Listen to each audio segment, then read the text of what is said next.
दोस्तों, खान सर कपिल शर्मा के शो में गए तो उनके एक बयान पर बेवजह का बवाल मच गया है। दुनिया भर के यूट्यूबर वीडियो बना रहे हैं कि खान सर ने बिहार का अपमान किया है।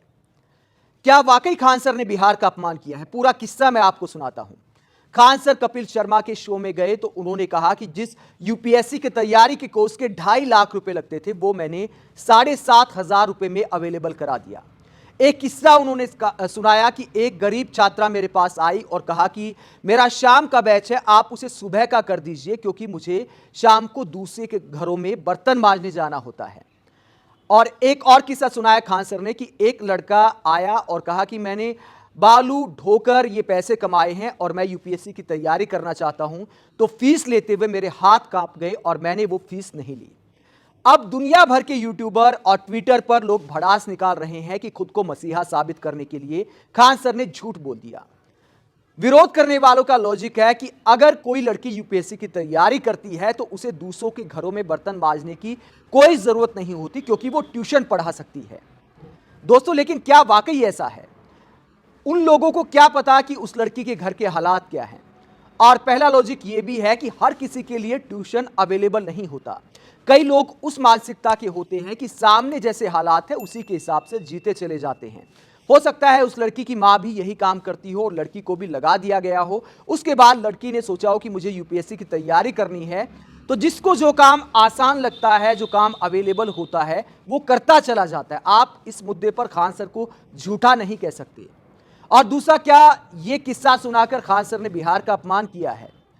काहे का बिहार का अपमान कर दिया खान सर ने? क्या किसी भी राज्य में गरीबी नहीं है? मैं सिर्फ बिहार की बात नहीं करता, हर राज्य में गरीबी है, हर राज्य में गरीब छात्र होते हैं और उनकी मदद करना कोई गुनाह नहीं है, कोई अपमान नहीं है, बल्कि एक संदेश दिया है खान सर ने शिक्षा माफिया को कि छात्रों के साथ कैसा व्यवहार करना चाहिए, गरीब छात्रों को कैसे पढ़ाया जाना चाहिए। तमाम कानून के बावजूद क्या गरीब छात्रों को प्राइवेट स्कूलों में एडमिशन मिलता है? जो उनके कोटे की सीट होती है, क्या वाकई वो भरी जाती हैं?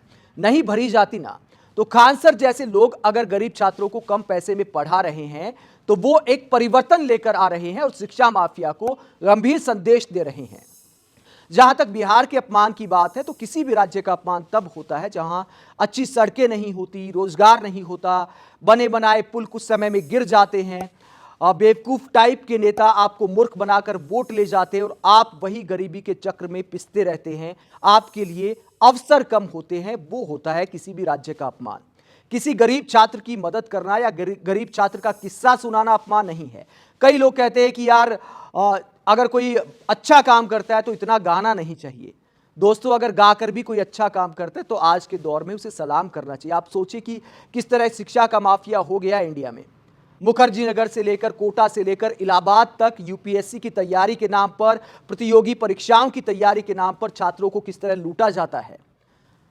मुखर्जी नगर में जो छात्र तैयारी करने आते हैं, सोचिए कि कोचिंग का खर्चा देना होता है, खाने पीने का खर्चा लगता है, वहां पर रहने का खर्चा लगता है। अपने घर से दूर रहना कितना मुश्किल होता होगा गरीब छात्रों के लिए। तो खान सर जैसे लोगों ने ऑनलाइन कोर्स के माध्यम से ऐसे गरीब छात्रों के लिए एक नया रास्ता खोला है, शिक्षा में एक परिवर्तन लेकर आए और उसकी वजह से बहुत सारे इंस्टीट्यूट ने भी अपनी फीस कम कर दी है। तो खान सर को इस बात का श्रेय देना चाहिए बजाय कि उनकी टांग खींचने के। कई लोग कहते हैं कि यार खान सर 200 रुपए लेते हैं कई कोर्स के, तो क्या हुआ, 200 करके लाखों लोग उनके साथ जुड़े हैं, तो क्या जबरदस्ती खान सर किसी को पकड़ के लाए हैं? उनके ज्ञान की ये इज्जत है कि लोग उनसे जुड़ रहे हैं।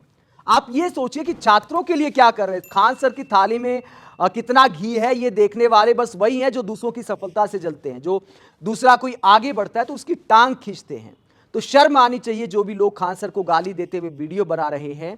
वो एक तरह से बिहार के प्राउड होने चाहिए कि बिहार के छात्रों के लिए या देश भर के छात्रों के लिए खान सर जैसे लोग एक पिलर हैं जिन्होंने शिक्षा माफिया, शिक्षा का जो नेक्सस है उसको तोड़ने की कोशिश कर रहे हैं। अगर सस्ता पढ़ा रहे हैं तो, अगर महंगी फीस होती तो मैं ऐसा नहीं कहता, फिर मैं कहता कि वो भी शिक्षा माफिया का हिस्सा है। लेकिन अगर सस्ते में वो किसी छात्र को तैयारी करा रहे जो अपनी मर्जी से आता है, और कई लोग जो कहते हैं कि हर किसी के लिए ट्यूशन अवेलेबल होता है, तो मुखर्जी नगर मैं भी गया था, बहुत सारे ऐसे छात्र भी मिले कि कई तो चाय की दुकान लगाए हुए हैं और यूपीएससी की तैयारी करते हैं, कई खाने का काम करते, खाना बनाकर टिफिन का काम करते हैं। तो क्या वो ट्यूशन नहीं पढ़ा सकते?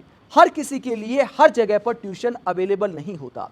तो खान सर के नाम पर ये जो विरोध की व्यूवरशिप है, इसको लूटने की बजाय आप ये देखिए कि खान सर जैसे लोग सोसाइटी के लिए क्यों जरूरी हैं।